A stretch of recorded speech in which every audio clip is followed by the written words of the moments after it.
All right, let's dive into a story that's almost hard to believe. It's about unimaginable power and an absolutely spectacular collapse.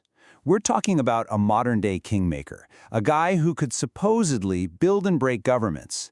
But this isn't just his story. It really tells us something profound about power itself and just how fragile it can be. Okay, so to really get a grip on this, you've got to look at these two completely different fates. I mean, on one side, you have the absolute peak of power.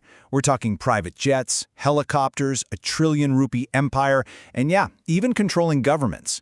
But then, look at the other side, the fall. Suddenly, he's a fugitive. The whole empire is in ruins. Properties are being auctioned off. Major projects just stopped.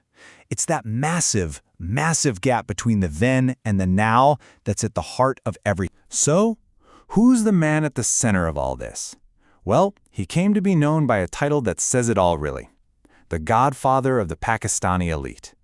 I mean, that's not a name you get just for being rich, right? It hints at this deep, hidden influence, this sense that he was totally untouchable.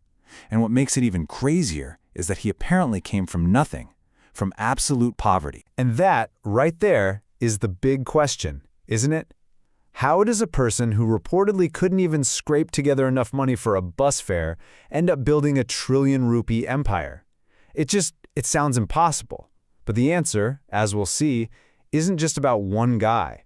It's about the entire system that propped him up. Yeah, let's just pause on that number for a second. Trillions, with a T. This wasn't just, a successful business. No, this was a sprawling kingdom. Think about it. Massive developments covering millions of acres. We're talking about an empire on a scale that's just hard to wrap your head around, especially when you remember it was built from scratch. But here's where it gets even wilder. His power allegedly went way beyond just property and business. The story goes that his influence became so immense, he was basically the unofficial decision-maker for the entire state. Can you imagine that?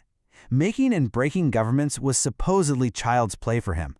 That's not just influence, that is the absolute definition of raw power. Okay, so you have to be asking, how does any single person get that powerful? And the source gives us a really simple but totally crucial answer. He didn't do it alone. And this, right here, is where the story shifts. It stops being about just one man and becomes about the massive network that was allegedly holding him up. So what did this network actually look like?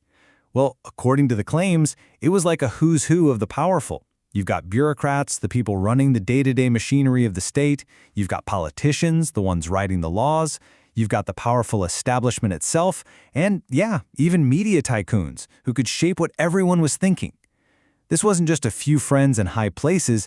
This was an entire system, deeply embedded and working together. And apparently, this wasn't just happening by chance. It was a method.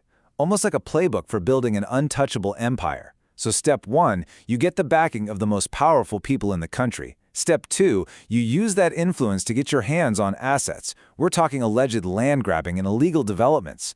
Step 3, you move the money, using alleged bribery and laundering. And then the final and most unbelievable step, you get the laws of the land themselves changed to protect what you're doing.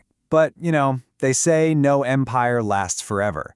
And the story pinpoints the beginning of the end with this simple, almost chilling warning. It doesn't take long for time to change. This is it. This is the turning point, the exact moment the ground starts to crumble right under the kingmaker's feet. And when you look at the timeline, the collapse is just breathtakingly fast. One minute, he's the unofficial boss of the country. The next, he's a fugitive. And the dominoes just kept falling. It wasn't just about him. His entire empire shattered. Huge projects just stopped, dead in their tracks.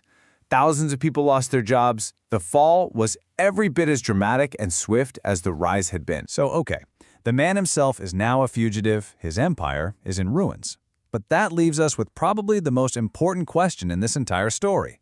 What about the network? What about the system that allegedly made all of this possible? The land grabs, the dirty money, the custom-made laws. Are they ever going to be held accountable? Because you can't really say the story is over until that question gets an answer. When you zoom out, this is so much more than just one man's dramatic rise and fall. It really becomes this universal cautionary tale.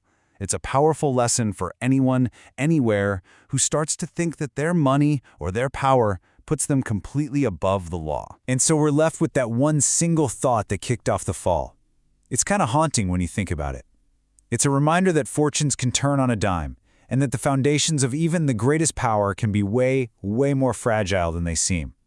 So maybe the final question isn't just about him. Maybe it's about power itself.